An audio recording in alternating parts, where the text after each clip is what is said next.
Olá a todos e sejam bem-vindos de volta para uma avalanche de heróis e a cobertura de mais uma Consumer Electronic Show. Está no ar mais um episódio de História Revista.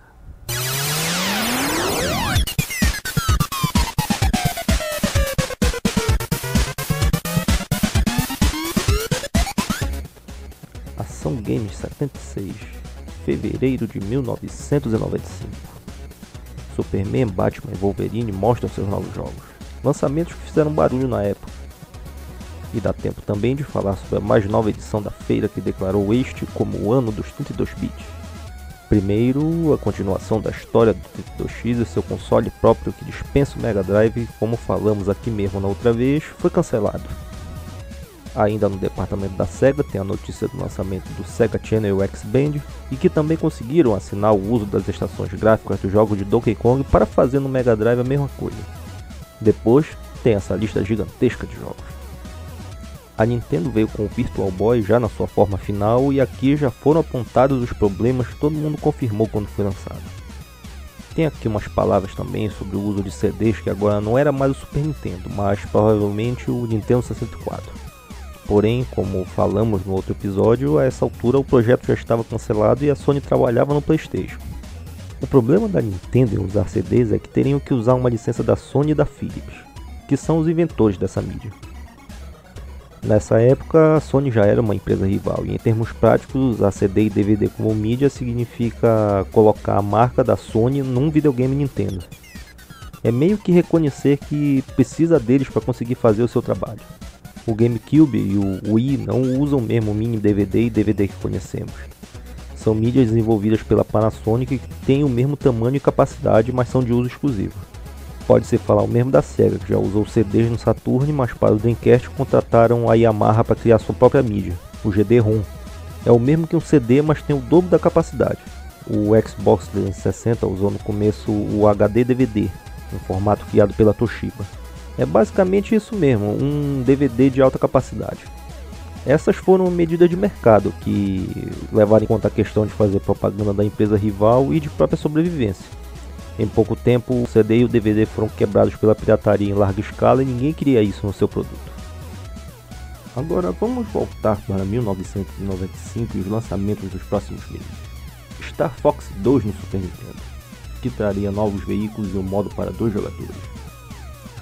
Este acabou cancelado por conta de que a equipe já tinha começado a trabalhar na versão do Nintendo 64, mas aí perceberam que os jogos já estavam muito parecidos.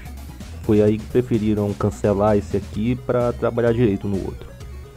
Quem quiser ver para crer pode jogar a ROM inacabada que anda aí pela internet. Recomendo baixar do site Airbag Emuladores, é garantido.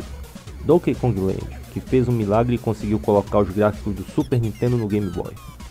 Claro que ele seria muito melhor jogado no Super Game Boy, com cores, numa tela maior, mas na telinha do Game Boy também ficou muito bom, assim como o 2 e o 3 que conseguiram de algum jeito melhorar. FX Fighter, jogo de luta 3D do Super Nintendo que prometia usar todo o poder do chip FX2, que também seria usado no Star Fox 2. Mas esse também acabou cancelado, esse vídeo que está passando agora é da versão do PC.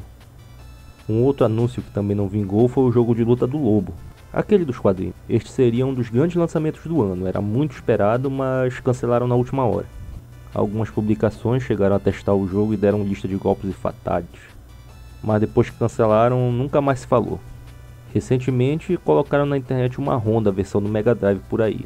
Quem quiser ver como ficou, é só ir lá de novo no Airbag Emuladores e procurar pelo Lobo. E se levarmos em conta que essa Consumer Electronic Show aconteceu em Las Vegas, todo mundo apostou e perdeu. É videogame que deu errado, jogo cancelado. Já fica o aviso, se beber não anuncie jogos. E finalmente os heróis da capa. No Super Nintendo, as aventuras de Batman e Robin, baseado no desenho que fazia grande sucesso na época. Feito pela Konami, esse jogo era de ação com um dos melhores gráficos desenhados à mão que o Super Nintendo teve em toda a sua história. A versão do Mega Drive é de outra empresa, mas que também fez bonito. Lançar um jogo com ação mais frenética é quase como se fosse o Contra jogado com o Batman. Títulos excelentes que batem muita coisa lançada hoje em dia. Wolverine Adamantium Rage. Agora a versão do Super Nintendo. Se comparar com a do Mega Drive, esta é menos irritante de se jogar e tem gráficos melhores. Porém, ainda é um jogo com problemas, e muitos problemas. Primeiro, é preciso matar a quantidade de inimigos indicados na tela e depois pode ir para o próximo segmento. Depois, repita o processo até que o jogo eventualmente acabe. E olha que isso vai demorar, pode escrever. Um jogo totalmente dispensável. Vira a página e temos uma tentativa de herói, mas agora com Michael Jordan. Ele saiu em uma aventura atrás dos companheiros que foram sequestrados por um cientista maluco no caminho para um jogo de caridade. É isso mesmo, é um jogo de ação, não é um jogo de basquete. Isso aconteceu no tempo em que a NBA tinha estrelas maiores que o esporte. O próprio Michael Jordan, que vemos aqui, só apareceu novamente como jogador de basquete mesmo, quando fizeram o jogo do Space Jam. E também tiveram os jogos do Scott Pippen, do Charles Barkley e do Shaquille O'Neal. No caso desse último, não foi só o Shaq Fu, o jogo que todo mundo lembra. Ele também lançou uma mesa de pinball e a sua carreira de rapper e de ator. Em sua defesa, podemos dizer que outros invadiram seu território primeiro. Sempre tem um ator que tenta ser cantor e um tempo antes teve o lançamento de Rap Jam no Super Nintendo, que foi um jogo em que cantores de rap formavam times de basquete. E por que não o contrário? Depois disso ele veio aparecer como o lutador de boxe em Ready to Rumble 2, um jogo do Dreamcast. Nesse aí também teve o Michael Jackson e o Bill Clinton como convidados. Apareceu também como soldado no jogo do Delta Force baseado no Falcão Negro e Perigo, um jogo sério. E também novamente como lutador no UFC 2010. Hoje em dia ele também é porta-voz do UFC de alguma forma. Shaquille O'Neal veio para mostrar mesmo que o Dennis Rodman vestido de noiva não passava de um amador. Essas são as bizarrices dos anos 90 que ainda estão em pé no ano de 2012. Por isso, vamos logo para o próximo segmento o mais rápido possível. O xadrez do Star Wars, lançamento para o Sega CD, um jogo antigo para os computadores e que ganhou uma sobrevida aqui. A grande onda dos jogos de xadrez nos computadores foi que tinha um tabuleiro comum e um outro com imagens mais elaboradas das peças que tinham animações também. Quando uma peça era comida, antes passava um pequeno filme em que elas lutavam. Para Star Wars valia só mesmo pela curiosidade de como eram essas lutas. O tempo passou e lançaram uma versão física desse xadrez que pode ser encontrado em versão de luxo por um preço bem salgado ou a coleção da banca de revista que sai mais em conta. A morte e o retorno do Superman, um dos grandes eventos da história dos quadrinhos. Começa com a história da morte, Superman luta contra Apocalipse e não resiste aos ferimentos. O reino do Superman, em que cada fase é jogada com um dos supostos candidatos que apareceram e o retorno na parte final. Os personagens que aparecem são o próprio Superman, claro, o Cyborg, o último filho de Krypton, ou o Erradicador, o clone Superboy, que não gosta de ser chamado por esse nome, e o Homem de Aço. Teve a vida salva pelo verdadeiro Superman num acidente e criou uma armadura depois para lutar, de acordo com a sua inspiração.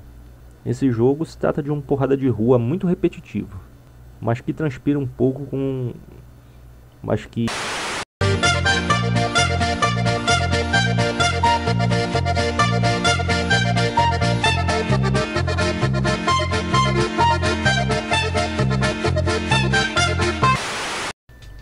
respira um pouco com alguns segmentos de voo e tiro que parece um joguinho de nave. Isso acontece entre as fases.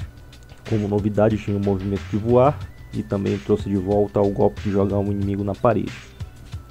Um golpe que apareceu primeiro no Batman Retorno, e indiretamente isso liga o universo DC nos jogos, pelo menos. Este jogo é da Sunsoft, que no passado fez os outros jogos do Batman, como já falamos, mas perdeu o direito desde o Retorno, jogo que foi feito pela Konami.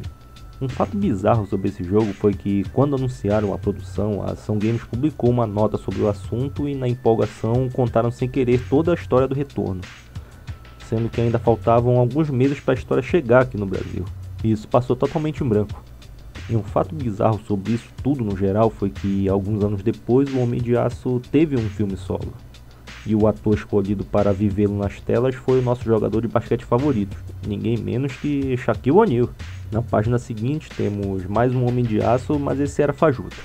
Rise of the Robots, o pior jogo de 94 e que já falamos anteriormente o que aconteceu para levar esse troféu.